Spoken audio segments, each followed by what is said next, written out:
on this week's episode of The Chris and Andre Show. So, I haven't watched Colin Kaepernick's show on Netflix, but I believe it's two of us. Yeah, something black and white.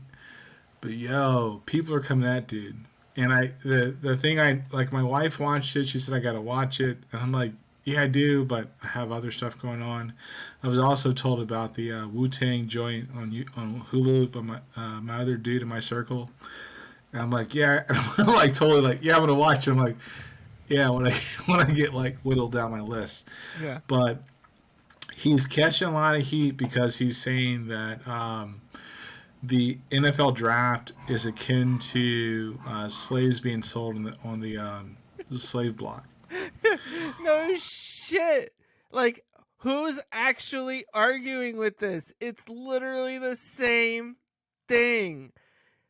Get out here in your underwear, perform some tasks that literally have nothing to do with what we're ultimately going to want you for, and then we get to poke and prod and measure and compare and sit back and talk about you at the end of the day. Like, and then what do? We get to decide your worth based on where we draft you in the NFL draft. I mean, I'm sorry. If you don't see the correlation between the two, it's because you are ignorantly or willfully ignoring history, logic, your eyes, and what they're telling you. Like, I'm sorry. That's literally like, there is nothing that isn't a really good correlation between those two things. There's just not. I mean, like, college athletics in general, to me, like, South Park did a whole episode where they literally had Cartman dressed up as like a southern plantation owner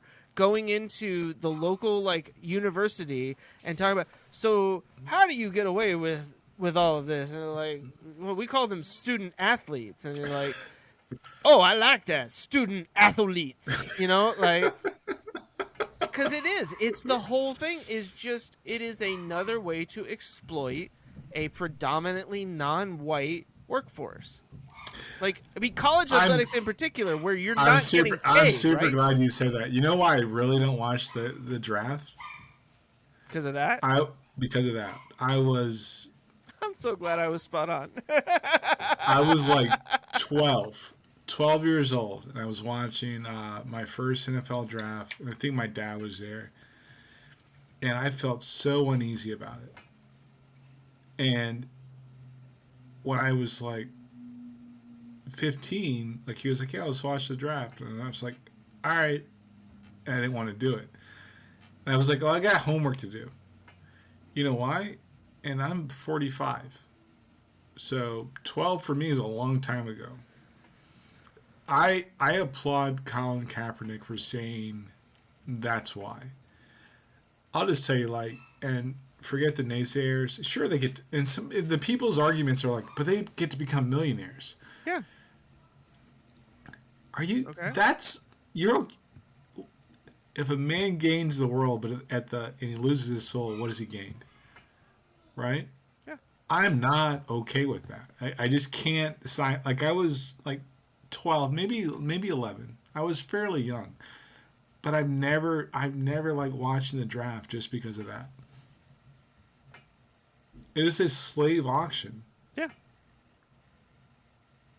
I mean, it's not like I watched it the first time and went, oh, wow, slave auction. Like, but eventually. Dude, I watched Roots when I was like 8 years old. I've never seen Roots.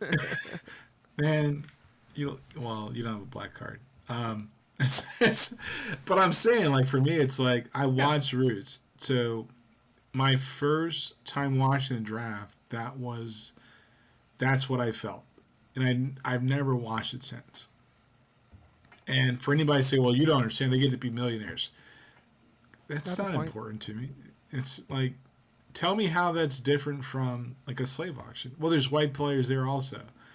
Yeah. That's not the point. To hear the rest, tune into this week's episode of The Chris and Andre Show.